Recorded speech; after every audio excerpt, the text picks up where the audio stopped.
looking forward to the presentation of Myrna Grahn. And Myrna is a professional home economist with over 30 years of experience working in agriculture and the food industry. So she has worked in areas such as industry relations, knowledge mobilization, communications, and extension. And Myrna was born and raised on a grain and cattle farm near Rocky Mountain, Manitoba, lovely area.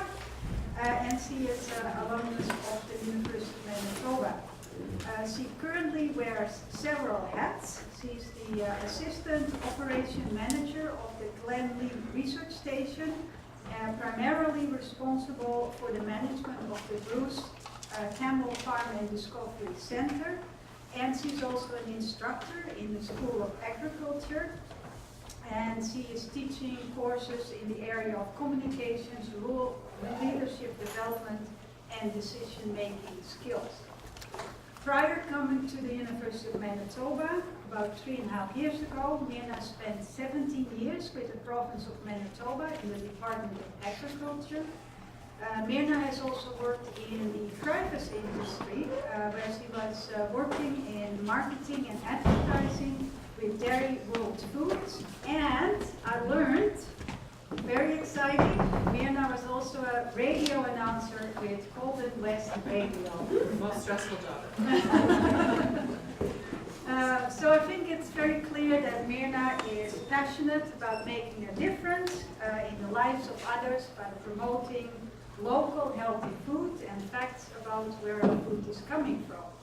So I'm very much looking forward to your talk about public trust research and particularly the question, what makes food information credible? So please welcome Myrna.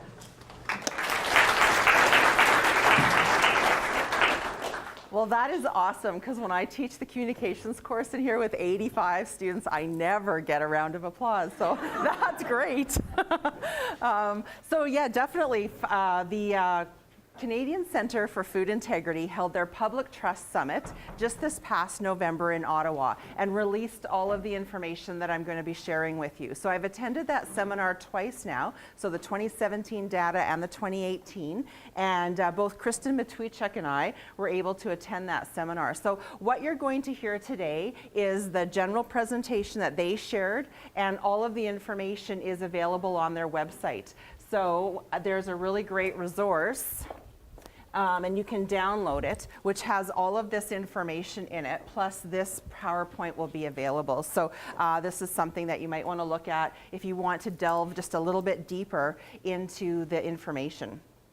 So we should all be able to make informed food choices, and that's really what this survey is about. It surveys, they've been doing this now since 2007, which is when the Canadian Centre for Food Integrity was getting started. And so they are doing a lot of asking those baseline questions and getting some trends happening, as well as this year they went into the digital ethnography as well. So I'll touch a little bit on that too. Every year they pick a bit of a different twist, but they always ask those baseline questions each year.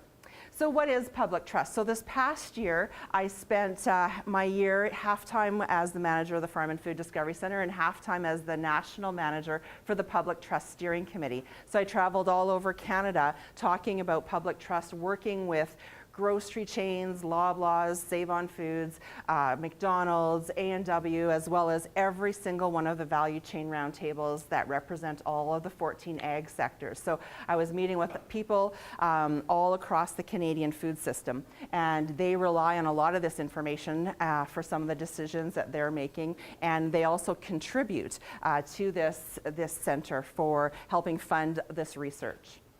Part of what I teach my students is that it's everybody's responsibility. And when people come to the Farm and Food Discovery Center, we do school group tours, we're open to the general public.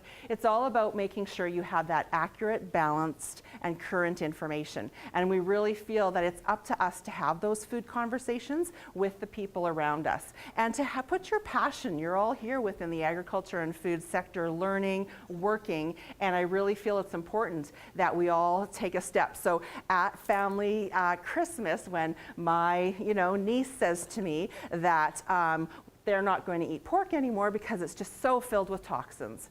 I'm like, okay, great. Let's get into that. So just don't always back away, and if you have confidence and if you know the basic information, it's really up to us to be able to share a little bit more information and to do it with what we know about the industry. So there is investment, as I mentioned, from the entire supply chain in building public trust, in making sure that consumers have the information that they need to be able to make the healthy food choices, and food choices based on accurate information. As I mentioned, the Center for Food Integrity is funded by farmers, donors, companies, retail, food service. And here's a list of all the different companies that contribute to the research that's done by the center. Who's familiar with the Center for Food Integrity? A couple of you. Have you been on their website? Yeah, okay. Have you seen their best food facts, which is one of their really excellent resources? So if you get asked one of those questions and you don't know how to answer it, the Canadian Centre for Food Integrity's best food facts, you can be on their email list and they'll send you facts out. Also, Ag in the Classroom Canada is another really great website. They have Snap Ag, which is quick information about if someone says, GMOs are poisoning the world. Well, how do you respond to that? There's really great information there as well. So the Canadian Centre for Food Integrity, they're all about research, providing resources, having a dialogue about the Canadian food system and making sure that there's lots of sessions planned and a lot of that knowledge translation, knowledge mobilization from the research that they do out into whether it's general public or industry. The training and coaching part hasn't been developed, but that is something that is to come with what they want to do to earn public trust or regain and capture some of that trust in the food system. So the 2016, those two documents that you see there are the covers for what they covered. So Tackling Transparency was 2016, and then went on to that transparency in more depth in 2017. And then again, this is the 2018. So they build on trend data. They do public trust tracking. And then this new digital ethnography is what we're going to touch on today. So their research, I just sort of mentioned that. There's also some in here. They do a little bit more analysis of what they're finding in the key insights. So every one of the pages has, okay, so you read the stat, but what does that really mean? So there's just a little bit more information in the document as well. Some of the methodology was the survey takes place July 13th to 19th. They had 1,500 respondents that are representative of the Canadian consumers population age 18 and over, and that's across Canada. So that's what their baseline is from. And they gauge and track public attitudes towards Canadian food, agriculture, the entire food system.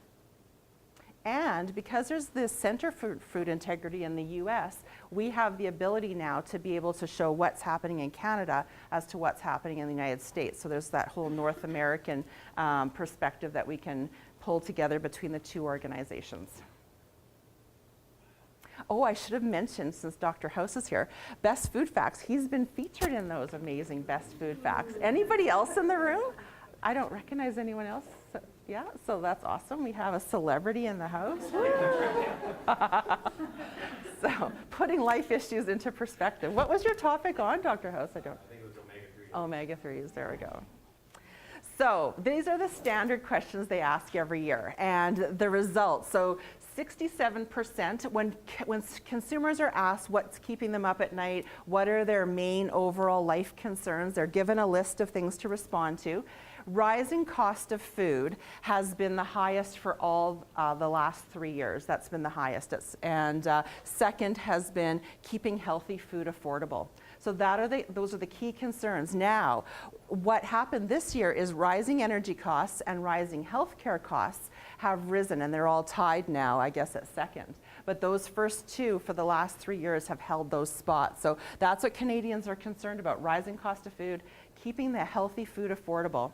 Then rising energy, then healthcare, then the safety of food imported from outside of Canada. That one last year in 2017 beat out the economy, because the economy up until then had been in that 5th spot. And so now it's safety of food being imported from outside of Canada.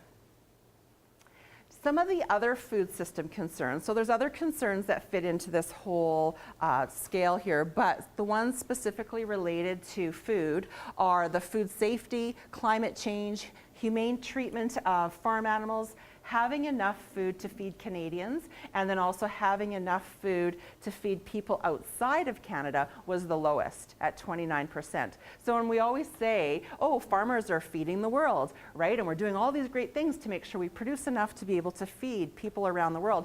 Canadians, for some reason, actually don't seem to care too much about that. So that also is interesting, even though we try to inspire and say what farmers are doing, but they're not as concerned. So that is always something to keep in mind when people are marketing or talking to the different groups. One thing that's also been done is what is the direction that the food system is taking? So is it heading in the right direction? Are we doing the right things? Is it heading in the wrong direction? And this one has been tracked for the last couple of years. So when asked the question, is our food system headed in the right direction or is it on the wrong track? So this is 2016, 17, and 18. And the top part, yellowy green, is are we heading in the right direction? In 2016, 30% said yes. 43% strongly agreed it was in that direction. This year, we've had a bit of a downturn for some reason. Only 36% are thinking we're heading in the right direction. The middle section has stayed between the 40 to 50% at unsure. And then now heading in the wrong direction or on the wrong track, this last one has risen it to 23%. And so weren't exactly sure why the consumers are heading that way. What happened in the surveys in 2016 and 2017 is they asked some of the why questions, and this year they did not. So next year they're going to go back to asking why they asked some of the things they did in however format they do that. And Kristen, if I'm missing anything key, just jump on in because she was there as well. So. Now, let's look at what North America, or what the US said. So these are the exact same questions asked, same years. The States seems to be somehow doing a better job because heading in the right direction bumped up to 55% for them. So that went from 35 to 55. No. Oh, sorry. You're right. They're going in the other direction, aren't they? So I'm wrong. It's 42%. So they've 42% are heading in the right direction. That's the way that they presented it, so I'm assuming those are the right. But still, they're at 42 and we're at 36. Sorry, I was reading it wrong. So, yeah, so this one 2016 to 2018 and US 2016 to 2018. I think that was the way it was supposed to be. Yeah, okay. I didn't change the slides, but I interpreted it incorrectly. What's your overall impression of Canadian agriculture today? So again, this one was a bit of a drop from 61% to 55%. And these are the ones that rated very positive. The top two categories of positive and very positive were in these percentages. But what's great about this is at least it's over half of Canadians are saying that they have an overall positive impression of Canadian agriculture. So if we get into some specifics about some of the data, so the question was asked, I am personally concerned about the use of hormones in farm animals. So this is a question that we get asked a lot at the Farm and Food Discovery Center. We've had 8,000 students and general public come through in the last year. So we get lots of really interesting questions, and this one's one of those. And so this one has again dropped off. So I'm personally concerned about the use of hormones in farm animals. So this is a good thing. They're less concerned about the use of hormones in farm animals. So this tracks from 2006 to 2018. So, and it's on a 0 to 10 scale. So that's where that one's at. I'm personally concerned about eating food that comes from genetically engineered crops. People are less concerned about this. So if you're rating it in the a 10 score, so they're very concerned. There's less that are very concerned. There's still the whole middle section, but it has gone down. I trust that the government food inspection system ensures the safety of Canadian food. And so this one has stayed about the same. So a third of the people trust the Canadian food inspection system. A third of Canadians. It's really not as good as you think it should be. I thought that would be significantly higher, but it has been consistently fairly low in trusting our government. Perceptions on humane treatment of animals. This is what we also get quite a bit of. So we have, if you've been to the Glenlee, who's been to the Glenlee Research Station and the Farm and Food Discovery Center? All right, so we have windows into a hog barn so they can see pigs and baby piglets being born. We have our new dairy barn so they can see the dairy cows. So we get a lot of questions about what's happening in those barns because our staff sometimes feel like they're on display because anything could be going on, and they have general public or school groups watching what they're doing. So we have a lot of transparency, and we get a lot of really great questions, both from parents and teachers and the students. So the perception on humane treatment of animals. The Center for Food Integrity is finding these stats a bit of a dangerous disconnect. So if you're asked, if farm animals were treated decently and humanely, I would have no problem consuming meat, milk, and eggs. So 58% of the Canadian population said, yeah, if I knew that they were treated humanely and decently, I would have no problem. But then when we were asked, or when they were asked, is Canadian meat derived from humanely treated animals? They said 31% that they strongly agreed, but only a third of the people felt that our Canadian meat was derived from humanely treated animals. So that's where they're feeling that there is this disconnect, and 61% were unsure. So those are the people we have the opportunity to help inform them about what happens on farm, but they felt that this was kind of a disconnect in those stats that were being presented or shared. The transparency report card. So who's responsible? So if we talk about, they don't know where this information is, they don't know what is happening on farm, who do they trust, who do they want to talk to? And so now that they asked, who's responsible for transparency of the food information? And they said 73% they felt, this is from 2017, so this is from last year, food processors and manufacturers were responsible for telling them about how their food is produced. Now, I went to the food processing value chain roundtable. I was supposed to have 15 minutes on their agenda to talk about public trust. While I sat there that day, my time got shortened and shortened and shortened until I had 5 minutes, because it really felt like that group didn't really care about public trust, and they didn't feel that it was their responsibility to tell people. It wasn't up to them. Not saying that they don't want to be transparent, but they just felt it wasn't at all their role, and public trust wasn't important to them. And so that I found interesting, that the general public thinks it's their role, but they feel it isn't at all. So there's a huge disconnect as well.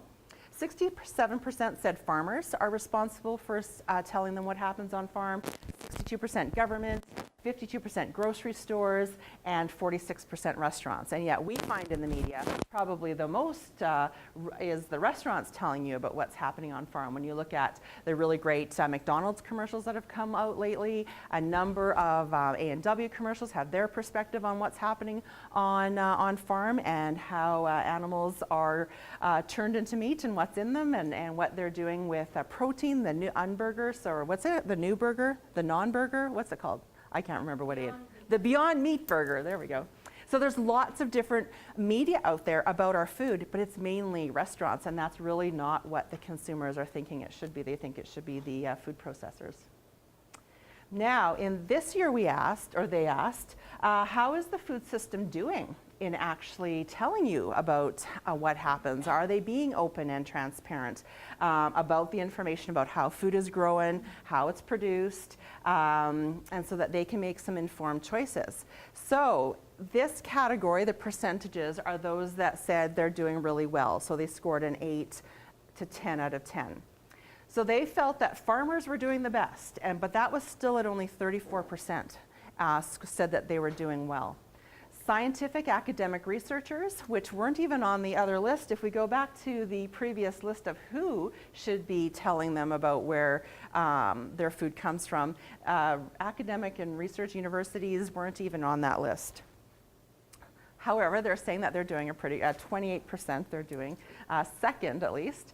Advocacy groups, 24%, government agencies, 22, grocery stores, 20, food processors are 19% were given, they're doing this well, and restaurants, 16%. So that's how those two correlate between, or not correlate, but sort of link between last year's question that was asked of who's responsible, and then how well are they doing this, and that was the results that came this year. So if we talk a little bit about, this is another angle that they took this year, which was different from last year, was tackling the food loss and waste in Canada, because that's a huge issue that seems to be top of mind in a lot of different segments. And so consumer concern on this topic was actually fairly low. So 39% were concerned about food loss and food waste, which based on what we hear, I would have assumed that number would have been quite a bit higher. But and concern about food loss or food waste in their own home was at 36%. Main causes of household food waste, again, this is the Canadian consumer's perspective, is that throwing out leftovers are 45%, food reaches the best before date before using it 45%, and buying too much food at 33%. Now they also asked responsibility for reducing food waste and food loss. And so the highest was consumers like yourself are responsible at 69%, and then restaurants, grocery stores, food processors, manufacturers, government, farmers, and advocacy groups are responsible for reducing the food loss and food waste. What are Canadians looking? So how do we help them? If they're saying that it's 69% or 70% up to us in our homes to reduce food waste, well, how do we go about doing that? So I know we've offered some sessions. We've had Getty Stewart come and do some sessions both for students and general public about using foods before the best before date, or even which ones is the best before date. You can really use food quite a bit past that. It's, you know, and how can we do a better job of storing and freezing and prepping our food. We have another food waste one on March 2nd, Saturday, so if anyone's interested, you can contact us and we can register you. There we go. So, and those courses have been full. We get quite a bit of interest in how to handle reducing the food loss in our homes. So what do Canadians want though? So the green is the very useful to the blue not as useful. So tips to help reduce food waste. If you look at the top two categories, really about 3/4, 2/3 to 3/4, they do want some tips. Do they want a guide about how to reduce food waste and how to recycle foods that you don't eat? Or when you think of the money, what was the rising cost of food was a concern that they had, right? When you look at their overall concerns. And so if we can save some money by helping reduce the amount of food waste in our home, then that actually reduces the cost of the food because you're not throwing out so much. Has anyone watched that video on YouTube about the strawberry and how the strawberries in the fridge and they just throw it out? Has anyone seen that video? It's this, what, is it a minute? 30 seconds. It's a minute. And it goes back, so you have these strawberries, the daughter begs and begs and begs and pleads her mom to get strawberries. So she's like, oh, I don't know. You could tell by them shopping that maybe money was a bit of an issue. She was being very conscious about what she bought, and so she bought the strawberries for the daughter. 1 or 2 get eaten. The little lovely package gets pushed to the back of the fridge and then sits there, goes moldy. You have time-lapse photography of it all going moldy and then getting thrown out. But what happens is it takes you back to the field and it shows you everybody who touched that strawberry to get it into that package, how it was flowing here, all those different things, and it makes you realize that it's not just you in your kitchen wasting that food and how much have you spent $5.99 or $8.99, but all those people and all the hard work that they put in to growing those strawberries was all wasted because you just ended up throwing it out. So it was actually a really good video that I got from Ag in the Classroom had that one. It's not their video, but they had found it as a really good source. So all of that work on food waste was actually funded by Walmart. And so they had funded the Center for Food Integrity to do the questions on that topic. So what makes our food information credible? So this was a new area that they presented this year on the digital ethnography. And so consumers find information about food online most often. Shared values are 3 to 5 times more powerful than facts when it comes to earning trust. So if I can connect with you as a hockey mom to a hockey mom or a dance mom to a dance mom, and I give you some credible information, you're going to trust that more than if I say I'm a registered dietitian or a professional home economist. So that shared values, that providing healthy food for my teenagers or snacks and lunches or whatever it might be, that shared value, or I'm passionate about growing the food on my farm, and then that people will relate to that.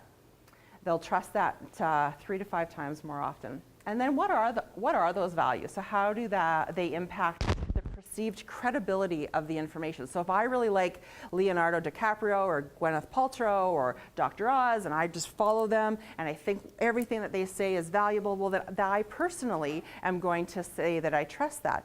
But that is one of the archetypes that is actually discussed in this research that they did, is people of influence, and those, if they'll find anyone who fits what they feel, they'll find that person in the media or an influencer, and to sort of make what they're feeling feel accurate and credible. So this was done, this behavior, online behavior of 9,200 Canadians, ages 18 to 74, over a 25-month period. So this was from July 2016 to August 2018. It provided insight into what makes food information credible. It's not just what people say that they're going to do, but it's actually tracking with digital breadcrumbs what they do.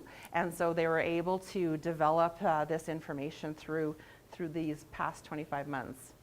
So it tracks behaviors, identifies beliefs, values, fears, unspoken motivations, uncovers what, like I said, the consumers are actually doing, and detailed insights into how and where they engage and how we can engage with the right audiences to be able to build that trust. So the truth spectrum. Now, they identified these 5 archetypes, or these 5 types of people. Pictures, gender, cultural is not relevant of any sort. They just picked pictures of people to put in here, so they're just sort of making a claim about that. So first of all, there's the challenger, the investigator, the institutionalist, the follower, and the competitor. So over those 25 months, they found behaviors that were similar, and they clustered them into these 5 types and then named them. So we're going to go through these. So the challenger and the investigator are more on that altruistic social authorities. That's who they consider are most credible. And so they will look to those types of sources of information to validate what they believe about food. And then the institutionalist and the follower. So the institutionalist, something about the investigator is they will follow universities, research, science, paper, anything that has sound facts. That's who they're going to give as a credible source. The challenger will be the one that picks people that has the same position as they do. The institutionalist will look to government, will look to any sort of institution for the correct information, and then that's what they'll believe is trusted, and that's what they'll follow.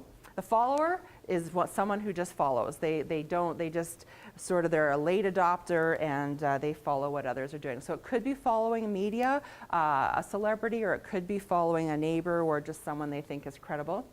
And then the competitor. These two move more into that social, more for profit, more for business. So that's who they'll trust. If you're going to make a profit at something, or if it's going to be successful, then that's who they trust on credible information. So the challenger, this was 13% of the population. And they had 17% share of the voice.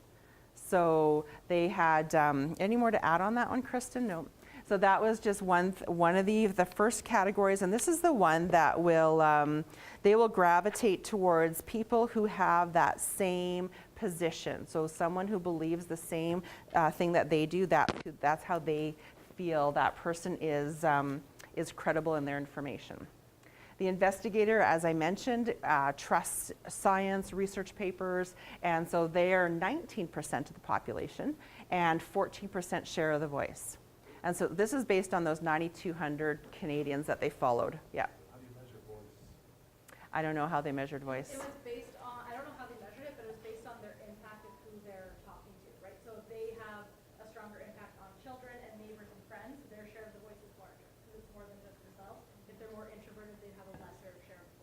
And that was their online presence. Yeah. So it was measured by websites, followers, things that they do online. This is all digital. Institutionalists, 24% of the population, 22% share of the voice. The follower, 26% of the population, 27% of the voice, sure. And then the competitor was 18% of the population and 20% of the voice. So getting to know these basic archetypes. So the investigator, food information, it's solid research clearly presented. Skews as male, single, urban, spans age brackets. Who they influence are institutionalists and followers. So institutionalists were 20-some% of the market, 22, 24, and the followers were 26, 27, and so these people will influence them. So that's who the other two will tend to follow, so 26 and 24. So almost 50% of the population is influenced by the investigators. So how do you reach them? This is the most influential group out of those 5 archetypes. And so scientific, peer-reviewed is important to them. Independently verified by government sources is important. Connected to universities and academic institutions was important. So the outreach that we do, the information that we share is something that's important to them and they want more of it. And then we'd be able to, through them, influence those other groups. They find vested industry, business interests, things like that would be more unreliable. Populist social media sources, they again don't trust those. And trends and fads are not big on following that either, or thinking that those are trusted sources of information. So these are some of the brands that they're affiliated with. And again, this was Canada-wide. So that's some of the ones that, again, not a lot of them are familiar to me, but I guess in other parts of Canada, those would be brands that were more, do any of those seem familiar to you? I guess we just don't have them in Manitoba, I don't know. Is a dairy-free alternative, so they use it as Okay. farm food for children who can't have dairy. Right, that's right. So key takeaways from this of credible sources of information, or what makes it credible, is trust in the scientific method. They consider themselves rational, unbiased, driven by logic and facts. Look for information that can be scientifically and independently verified. They are skeptical of information funded by big business or studies conducted by private firms for market-driven purposes. So again, if this is the group we want to reach with our information, then this is how the type of avenues we need to use to be able to get that trusted information to them, which fits in with you guys in the room, right? They view government information more positively, but it's often viewed as outdated and lagging behind. So. And I worked for government for 17 years, so sometimes I know our websites were often lagging behind and totally understand that. Now, that was a provincial government, so are they saying federal government? Again, I don't know the relevance or the perspective of the people that were responding, so I would say federal government websites are probably more advanced than the provincial ones at some point, so.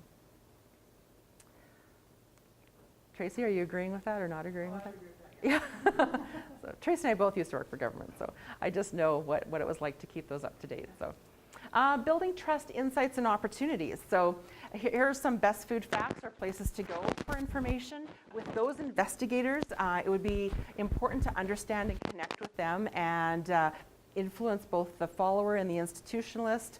It's opportunity to engage with them through new types of social institutions.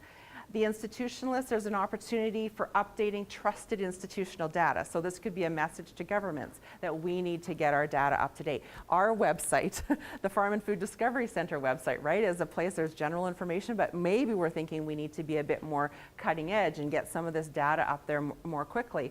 We also found in some of the previous research that people my age we will go to a website, and if the information's not there, well, it's not there, but we'll go find it somewhere else. Those that are millennials will, if the information's not there on your website, it means you're hiding it from them. Like, they won't look somewhere else. They think if you don't have it there, you're not being transparent. whereas others will maybe go search it out. So it's really important, depending on who you're dealing with, to make sure that you have the right information where they can access it and see it as credible. What's social institution? I don't know. So new social institutions, so is that groups? Is that something that they belong to? I don't remember exactly what that meant. And when I was reading through here, again, I couldn't find what they had referred to. It says, for the investigators, there's an opportunity to engage with them through new types of social institutions. One that does the job for them, example, takes information from credible sources and seeks additional scientific rigor to validate and update the research. I can't think of an example of that. Can you guys, is that what Ag in the Classroom Canada is doing? Is taking all the credible research and putting it in a format that people can understand and adapt at different levels? I don't know. I don't think that's a social institution, so I don't know. Not sure. Any thoughts on that?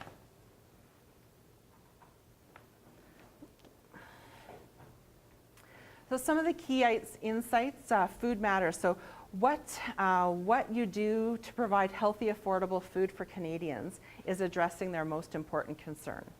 So those top 5 concerns, 4 of them were about food, 3 of them strongly about food, and so those are Canadians' concerns, and the things that we do every day relate directly to those. The transparency report card needs significant improvement across the whole food system. We're working on it. There's the Public Trust Steering Committee that I used to work with. They have all of those ag sectors at those high levels that cover the whole value chain. Public trust is important to them. I spoke at every single one of them. Most of them, except the food processing one, made lots of time for the conversation. And so you had someone from, what's the tuna company? President, anyway, the gentleman, Cloverleaf, what's it? He actually came and talked to me after, because seafood doesn't see themselves as part of the agriculture world because it's fisheries, so it's not the Department of Agriculture. So they sometimes they feel a little bit left out. But he goes, what can we do as Cloverleaf Tuna to help get the message out to the consumer about trusting our food sources? So I would have all these different, those were companies coming. It wasn't just like, the president, CEO of Canada Beef or whatever. We had lots of different people across that entire supply chain that were really interested. Daryl, who's the president of Save On Foods, his right-hand person, Julie, she was always calling and wanting to know what was happening, where were the next meetings. So these are large retail companies, food processors that feel that this is incredibly important and want to know how they can help. Values and credibility matter. So 5 distinct values based on archetypes on what makes food information credible in Canada. So who is it that you want to reach? The values, those shared values, 3 times more powerful than the facts.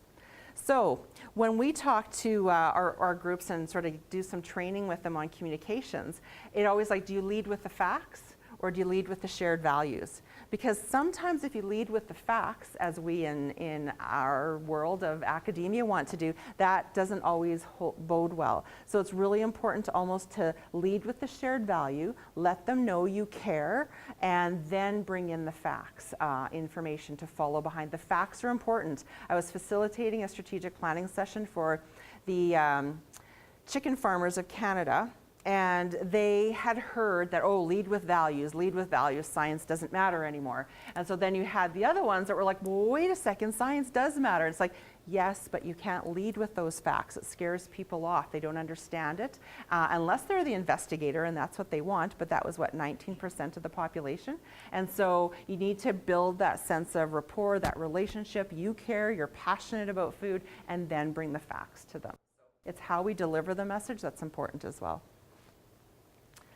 So the public trust must be earned. It's something that we have to work really hard to earn. We can't just think that people we can just tell them the facts and they'll immediately believe us. So the public trust framework for all of Canada and what all the different sectors are working towards is this framework. So you have the hub, which is the coordination of what the steering committee is doing. We want to make sure that everyone's doing the right thing. So whether it's on farm, in processing, wherever it is, in retail and food service, that we are doing the right things. And then we're making sure we have those trusted assurance verification programs, whether it's third party or some sort of verification program, that in all that whole supply chain we're doing the right thing. And then we're communicating it. And unfortunately, I think we fall down on the communication because people are so afraid to communicate with the public. They think if they give this much information, the public's going to want this much. When in fact, sometimes the public just wants the 30,000-foot view. Yes, the advocates and those ones that make up 10% of the whole group out there want more and will dig further. But the general public just wants to know that they can trust the food that's being produced and processed. And then continuous improvement and transparency across those 3 pillars. That is what the Canadian food system is working towards. And so if you would like to contact the researcher, Ashley Bruner, here is her contact information. She works for the Centre for Food Integrity, and it was her job to coordinate and pull this together. Crystal Mackay is the CEO, president of the Canadian Centre for Food Integrity until April. And then she's actually resigned, and so she won't be there after that point, but she has an amazing wealth of knowledge. So they have put their emails here for you to contact them if you have any more questions about the research. And if, again, great information if you want to dig down a little bit deeper. Anyone who is a member of the Canadian Centre for Food Integrity, and there's a membership fee, has access to the full reports as well, so you get all the information. And then we at the Farm and Food Discovery Center do this training. We train, this is the information we use in all of our programs that we have for grades, probably we use it grades 7 to grade 12. We use these stats and share this information with the students and then relate it to them at their level based on the curriculum that the teacher is wanting them to learn. So it's been a really great use of information for us. Any questions?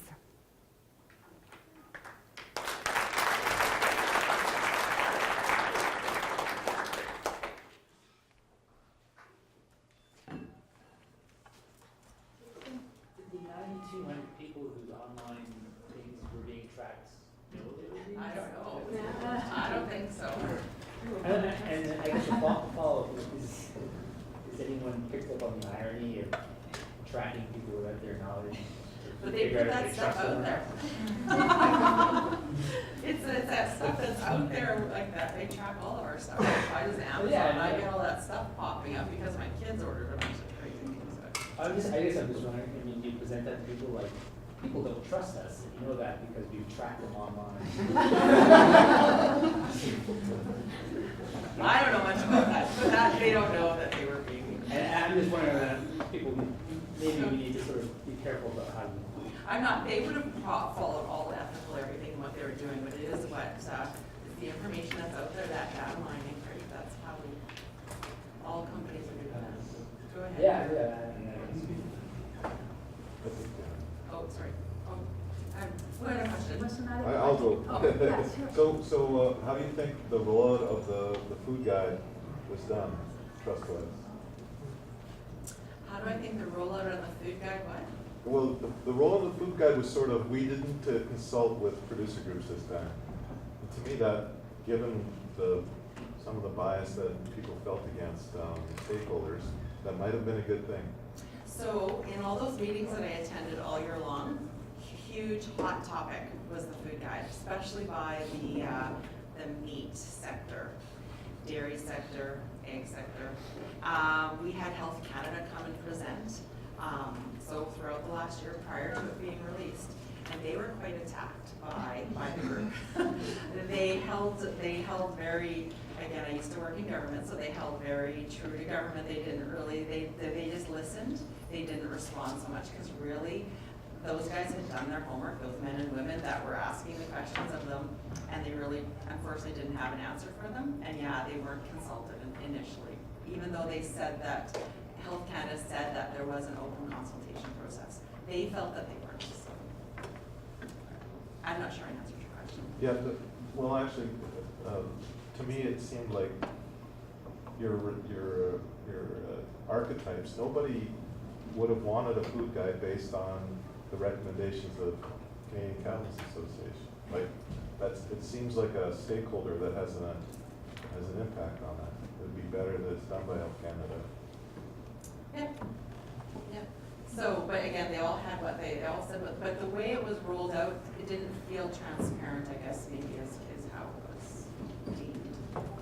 Is it right or is it wrong? Is it good or is it bad? Is it followed? Is it not followed? As a home economist, I know people who have graduated with that degree, home ec teachers, they use that food guide like all the time. That is a main resource for teaching, so it's definitely used. You know, you hear Ace Burpee in the morning talking about it, and people are like, food guide, what? And others are like, oh my goodness, you can't tell me what to eat. You know, so everyone has an opinion on how to use it. So. But, yeah. The center is funded by a lot of large business groups, right? Yep.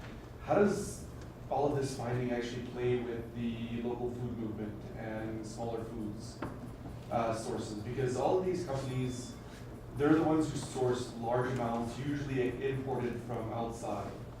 But if we're going to cut down on climate change and everything like that, we need to stop a lot of this transportation. So how does this all play into it? So some of those smaller ones couldn't probably afford to be part of, I'm just going to go back to that logo page.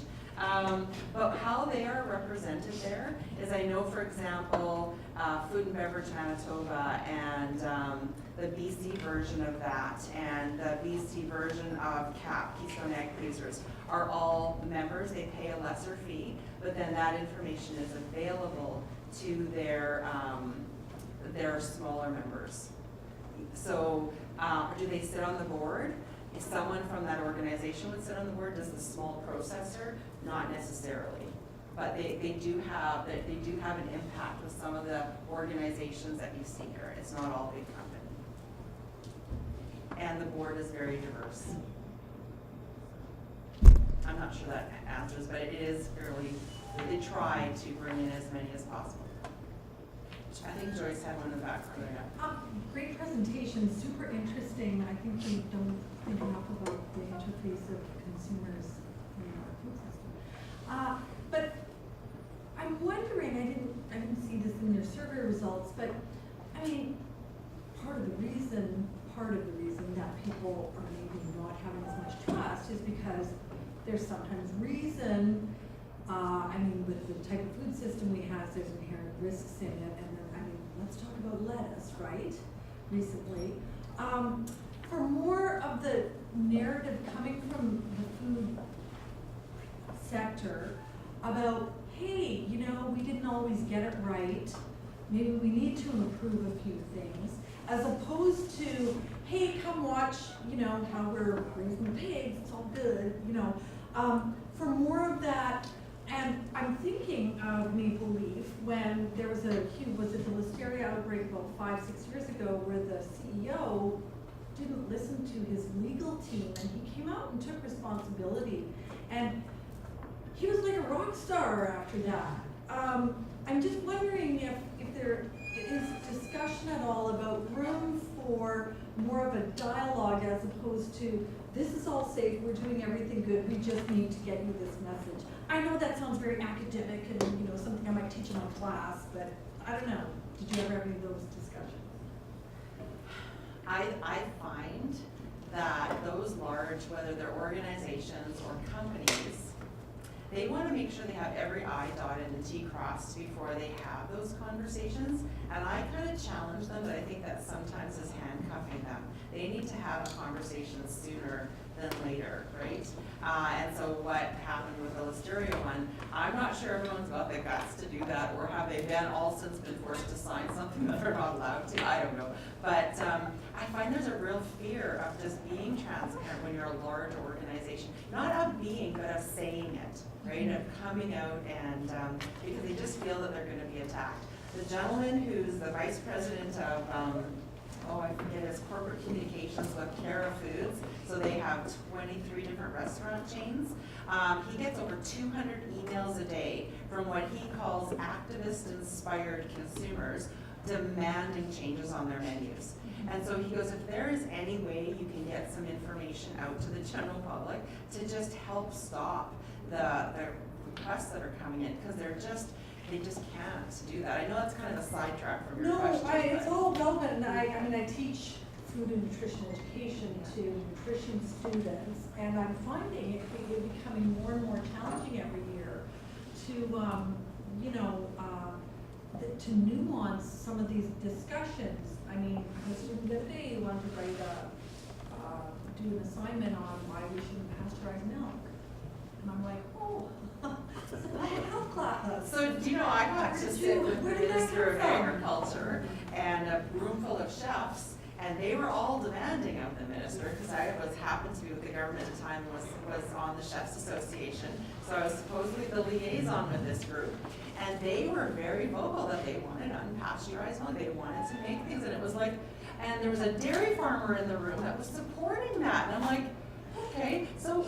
But the question to us is, you know, being of a certain age, and first reaction being like, oh, that's outrageous, you know, all I'm doing is turning that student off, as opposed to how do we start to have these conversations about that it isn't, you know, like we're doing everything perfectly correct. And maybe it's not the companies, but there's, you know, we've got organizations, university, nonprofits that are having these dialogues about food with consumers. And I'm just wondering how we, you know, don't devolve just into the court of public opinion, but also don't knee-jerk and say everything's really good, we've got the best food supply. Yeah.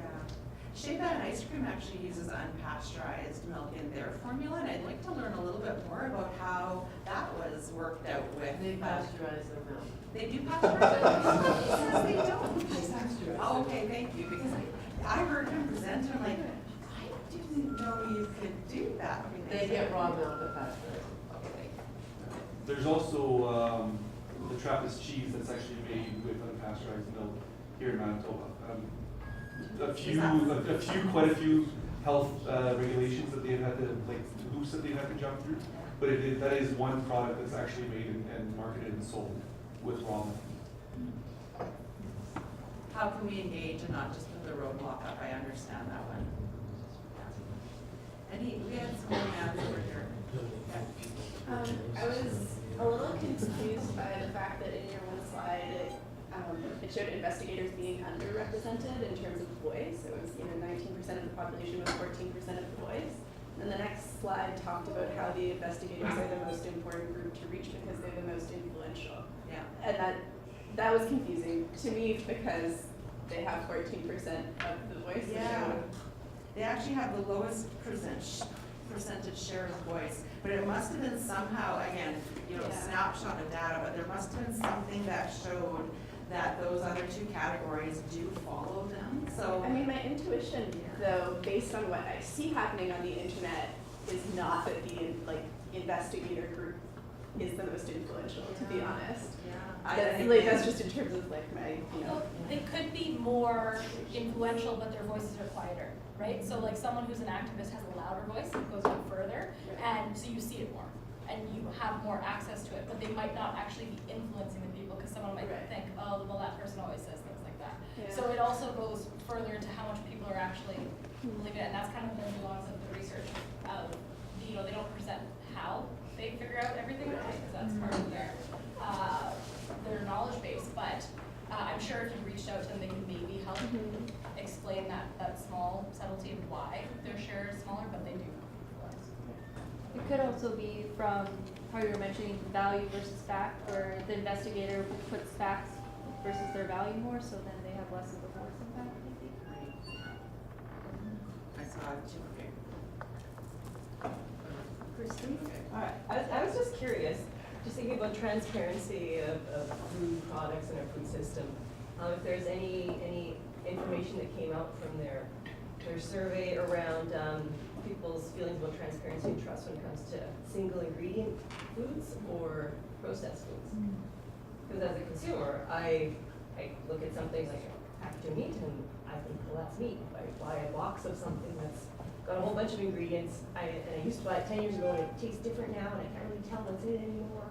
That to me is I feel like there's way less transparency on the process side, so it's really fascinating that the processors were thinking it wasn't their, or the food processing side, they were thinking it was their responsibility when that's the most mysterious food that we eat in my mind. But so did anything kind of come out of it? I haven't noticed that in what they publish. Again, I don't have access to all of the questions, but they never mentioned whether it was single ingredient or processed in Center for Food Integrity's information that I've noticed. And I don't know if they asked the public single ingredient versus processed, because to average person, food is food, whether it's a single ingredient or not. So if they don't specify, they might not know. It'd be really interesting to see that, because there is a difference. There is.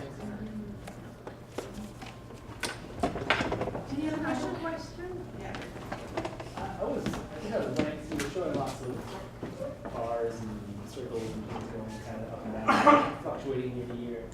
But it wasn't really clear to me how reliable that number was. I mean, what was the error? Like, there's So an the error fif- bars on those things. So, The 1,500 that they surveyed, you mean, or the? yeah, the 1,500. So, you know, whenever you're sort of saying, well, it kind of went up this year and down this year, and why? But the investigator archetype that I am, I guess, I was like, well, is that statistically significant? So, lots of people, I must have come complaint to Myrna written on my forehead, but I've had lots of conversations about that. And I used to be involved in the Manitoba Consumer Water Food Panel, and we surveyed 4,000 people, and we would get 2,200 responses, and that was just from Manitoba. So when I found out that this was 1,500 people for all of Canada, I'm like, are you kidding me? Like, how statistical is that? But what they use, with the company that they use, it's it's the standard, it's the industry standard for surveys, and I was kind of surprised by that. So I know in all of BC, it was 200 people. I would assume they're not showing error bars because the majority of people who were at that presentation don't necessarily care about error bars. Not to say they don't care about them, No. but like to muddy up the waters. I understand the importance, of course, of error bars, but I'm assuming that's why they're not here, but I'm sure they have graphs themselves that do actually have error bars. It's just not shown in this specific presentation. I guess it's kind of, I mean, I'm just kind of wondering what, like, if the idea is to be people who we're not pushing out public trust, but maybe we're showing the data in ways that obscures what's really happening behind that data. Are people wrong to mistrust us? Is the data online? This presentation's online. Is that raw data? Only if you're a member can you access it. Right? Is the U of M a member? Is the faculty a member? Manitoba Agriculture is, so. Do you publish your data like in a journal or something, or it's just a private? Did they publish the data? Do you guys know? I don't. Or like normal science, I guess? I don't think it's, I think the presentations are, unless you're, like you say, a member, you can access it, but I'm not a member, so I don't. I think it's more just descriptive information that they're surveying over time and they're just providing, I don't know if they make actual statistical, maybe practical significance, but I don't think they actually do statistical. I don't know if the Center for Food Integrity in the US does, because I don't think they do. Crystal? On your one slide right at the end where you talked about the center's hub, Yeah. a few columns, Yeah. there was doing the right thing. I'm just wondering, how do they define that?